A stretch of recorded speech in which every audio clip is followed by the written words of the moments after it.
Train में एक लड़की एक खाली सीट पर अकेली बैठी थी। शाम का समय था, रात होने वाली थी। वह लड़की अपनी सीट पर अकेली बैठी हुई थोड़ी बहुत नींद के कारण झुक रही थी तो कभी उठ रही थी। उस लड़की को देखकर ऐसा मालूम हो रहा था कि उसे अकेला कोई सफर करने के लिए भेजा गया है, मतलब उसके साथ कोई भी और आने जाने वाले लोग नहीं है। इतने में वहां उस ट्रेन की बोगी में टीसी आ गया था टिकट चेक करने के लिए। जैसे ही टिकट चेक करने वालों को देखी, वह लड़की अचानक घबरा गई और उसकी नींद थोड़ा भी टूट गई थी। वह लड़की जैसे ही टीटी को अपने पास आते देखा, वैसे वैसे और ज्यादा घबराना शुरू कर दिया। मुझे देखकर यह मालूम हो रहा था कि उस लड़की के पास टिकट तो बिल्कुल भी नहीं होगा। इसी कारण से वह लड़की टिकट चेक करने वाले को देखकर ऐसे घबरा रही थी जैसे उसके पास टिकट हो ही ना हो। जैसे ही टिकट चेक करने वाले उस लड़की से पूछता है कि टिकट दिखाओ, तभी वह लड़की गुमसुम और मधुर आवाज में कहती है कि मेरे पास टिकट नहीं है, मुझे बहुत जरूरी काम है, मेरी माँ की मृत्यु हो गई है, इसी काम से मैं शहर से गांव जा रही हूँ। मैं जल्दीबाजी में घर में पैसे भी भूल चुकी हूँ, इस कारण से मैं टिकट भी नहीं ले पाई थी। इस पर टिकट चेक करने वाले कहते हैं कि अगर आपने टिकट नहीं लिए तो आपको 300 रुपये फाइन देना होगा। यह सुनकर लड़की के होश उड़ गए और उसकी आंखों से आंसू बहने लगे, जैसे लग रहे थे, मतलब ऐसा मालूम हो रहा था कि वह लड़की कुछ ही देर में रो देगी। फिर उसके बाद वह लड़की टिकट चेक करने वाले को समझाते हुए कहती है कि मेरे पास टिकट नहीं है और पैसे भी नहीं है। अगर मेरे पास पैसे रहते तो मैं टिकट जरूर काट लेती। मैं किसी मजबूरी के कारण अपने गांव जा रही हूँ, इसी कारण से मैंने टिकट नहीं ले पाई। उसने बहुत मिन्नत करके किसी तरह से टिकट चेक करने वाले को समझाकर गुमसुम बैठी रहती है। टिकट चेक करने वालों को भी उस पर दया आ जाती है। पूरी सफर तय करने तक का टिकट भी उसे फ्री में दे देता है। वहां पास के ऊपर वाली सीट से मैं यह सब नजारा देख रहा था। जब मैंने उस लड़की को देखा तो वह लड़की सोने ही वाली थी और अपना चादर उठाकर सोने के लिए ओढ़ ली थी। थोड़ी देर बीत जाने के बाद उस लड़की को शायद नींद नहीं आ रही थी। फिर मैंने नीचे उतरा वॉशरूम जाने के लिए, तो उस लड़की से मैंने पूछ ही लिया। मैंने उस लड़की से पूछा कि क्या आपके पास बिल्कुल भी पैसे नहीं है?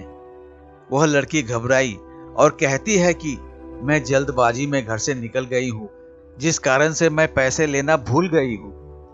उसके बाद मैं उसे 500 रुपए अपनी जेब से निकालकर उसे देने का प्रयास करता हूँ, लेकिन वह लेने से मना करती है। मैंने उससे कहा कि मैं तुम्हें कोई एहसान नहीं कर रहा हूँ, मैं तुम्हें अपना एड्रेस बता रहा हूँ, तुम्हारा जब मन करे तब इन पैसों को भेज सकते हो, लेकिन अभी तुम्हें पैसों की बहुत जरूरी है।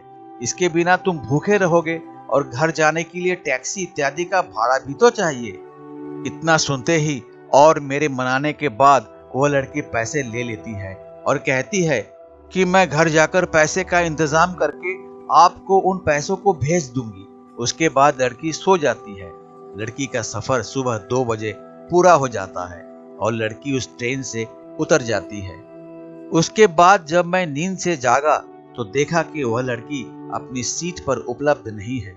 फिर मैंने उस लड़की को ज्यादा याद नहीं किया और अपने काम से काम रखा और मैं सो गया था।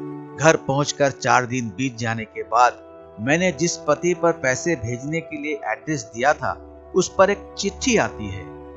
वह चिट्ठी उसी लड़की के द्वारा भेजी गई थी। लड़की चिट्ठी में लिखती है कि मेरे प्यारे हमसफर और मेरे अजनबी हमसफर, आपके ही कारण मेरा सफर सुहाना हुआ था। अब मैं आपका कर्ज उतारना चाहती हूँ, लेकिन पैसे भेजकर मैं आपका कर्ज नहीं उतार सकती। ऐसे में मेरी ख्वाहिश है कि मैं आपसे एक बार मिलकर आपका शुक्रिया अदा करूं। साथ ही साथ उस चिट्ठी पर नीचे मिलने के जगह के बारे में तथा समय के बारे में भी बताया गया था। यह देख मुझे रहा नहीं गया था। मैं उस दिन का इंतजार करने लगता हूँ जिस दिन यह वक्त आएगा और मैं उस अजनबी लड़की से मिल पाऊंगा। वह अजनबी लड़की मुझसे मिलने के लिए इतना बेकरार क्यों थी, मुझे भी नहीं पता था। लेकिन जब से मैंने उसकी मदद की थी, मैं हमेशा सोचता रहता था कि कहीं वह लड़की मुझे भूल तो नहीं गई है, शुक्रिया अदा करना भी नहीं जानती है। उसके बाद मैं उस दिन उसी समय पर, जैसा उसने अपनी चिट्ठी में की थी, मैं उस स्थान पर पहुंचा तो देखा कि वह लड़की पहले से उसी स्थान पर मौजूद है। जब मैंने उनसे पूछा कि आप बहुत पहले आ चुकी थी, वह लड़की कहती है कि मैं तो 1 घंटा पहले ही आ चुकी थी। मुझे लगा था कि तुम जरूर मेरे लिए आओगे। आगे लड़की कहती है कि जब से मैंने इन पैसों को लिया है, जब से मैंने आपको देखा है, मेरा दिल कहीं नहीं लगता। मेरे जज्बात और मेरी जवानी हमेशा आपको याद करती रहती है, क्योंकि मैंने उस रात जब आप सो गए थे तो मैं आपके चेहरे की तरफ देखकर बहुत ज्यादा खुश हुआ करती थी। मैं आपसे अपने प्यार का इजहार करने के लिए आई हूँ। अगर आपको कोई आपत्ति नहीं है तो आप मेरा प्यार स्वीकार करेंगे।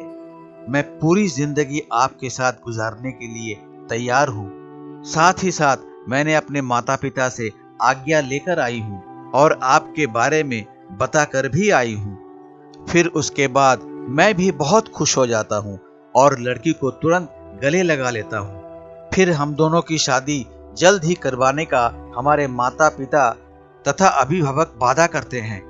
उसके बाद से हम लोग दोनों फोन पर खूब रात भर बातें करते हैं और साथ जिंदगी जीने की कस्में खाते रहते हैं।